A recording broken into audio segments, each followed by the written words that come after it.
Johnson, can we get some more can over here? Yes, sir. Can you tell us, were you satisfied with the briefing? Yeah, today? let me give you some thoughts about what just transpired in there this morning. We talked about how historic and fateful these moments are. This is a historic time that we live in, and this has been an incredible 2 weeks. Of course, it began with Israel's strikes that were targeted against Iran's nuclear and ballistic missile programs. They eliminated nearly the entire top echelon of Iran's military command and nuclear scientists. And then, of course, this past weekend, the United States acted as we needed to act, and we had our military forces, of course, strike the heart of Iran's nuclear weapons program. We delivered a major setback that resulted then in a feeble, face-saving response from Iran, and immediately thereafter a ceasefire agreement. We want to commend President Trump for his decisive and bold leadership, and thank our military intelligence and diplomatic professionals for what they've accomplished. It is a true testament to America's leadership and military strength. And I will tell you, I was heartened by the briefing that we just got here and the reaction by all of our colleagues. It was bipartisan. There were Republicans and Democrats there. There was a couple of moments of rousing applause and support for our outstanding, extraordinary military servicemen and women. The pride that we all have as Americans, as the only nation on the face of the planet that is capable of this kind of decisive action. And again, as I said, it takes bold leadership to do so. The briefing today was thorough, I think very helpful for the members.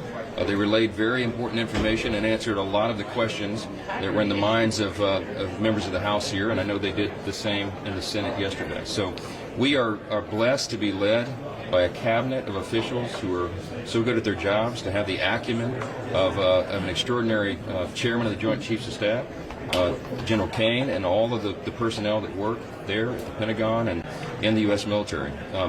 I'm very proud to be an American today. I think everyone should be. And what I will say next, and what we expect, and one of the things that was discussed this morning, is that we now need Iran to engage with us in direct, good faith talks, negotiations, not through third parties, not through other countries.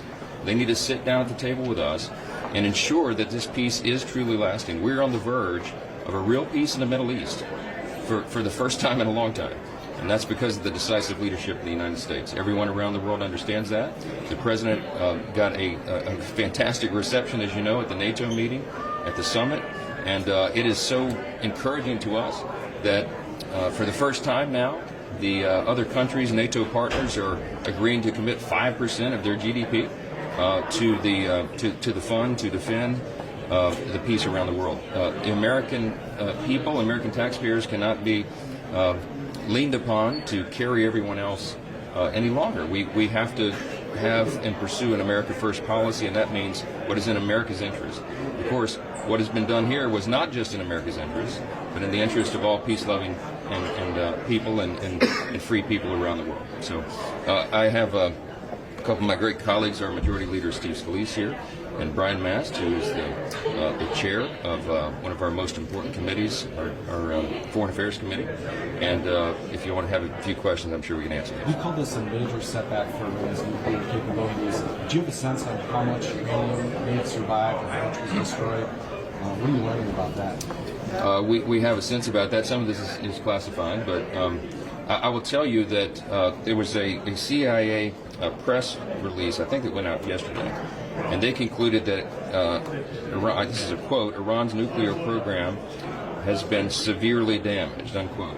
I'll put that in layman's terms. I would say it's a substantial setback, and that was a first-hand, authoritative, and reliable account. That differs greatly from the low-confidence preliminary assessment that was leaked, sadly and dangerously, probably from this body, and we're going to get down to the bottom of that. But you can dismiss the low-level initial assessment, and you can rely upon what the CIA has said, because these are first-hand accounts. It is clear, everyone can see by the videos, that these massive ordnance penetrating bombs did the job. And I think their key facilities have been disabled, and I think Iran is now a long time away from doing what they might have done before this very successful operation. Do you have any potential for any restrikes? I'm not sure how much of that's classified, and I shouldn't be getting into that today. But we are very encouraged about the situation and where it stands. We're very encouraged. I think the greatest evidence that we have of the effectiveness of this mission was that Iran came immediately and was willing to engage in a ceasefire agreement. That would have been unthinkable just a few weeks back. So it's a very good thing for the whole world. On the topic of the Do you believe that the president needs to strike a deal with Iran, have something in writing here moving forward?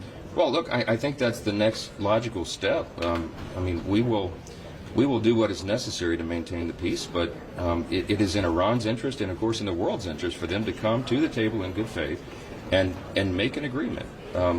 That would be good for the entire region. We have peace in the Middle East, and that is a big step towards peace around the globe. on the big beautiful bill, has the Senate? Have you talked to the Senate yet on when they will hold their vote and when the House will get a chance? I was in the Oval Office with Leader Thune as recently as early evening yesterday with the president. We had a long discussion about this and where the bill stands in its status, and we are very, very close. And Leader Thune has confidence that they could get the job done by this weekend, and we certainly are hopeful for that. We would still like to meet that July 4th self-imposed deadline, and the president likes that idea. I certainly like that idea, and so does Leader Thune. So we're in a wait-and-see posture in the House right here, and we'll see what happens. So we're ready to act. Comfortable with the Islamophobic sort of tropes that some of your members are using? Thanks, guys.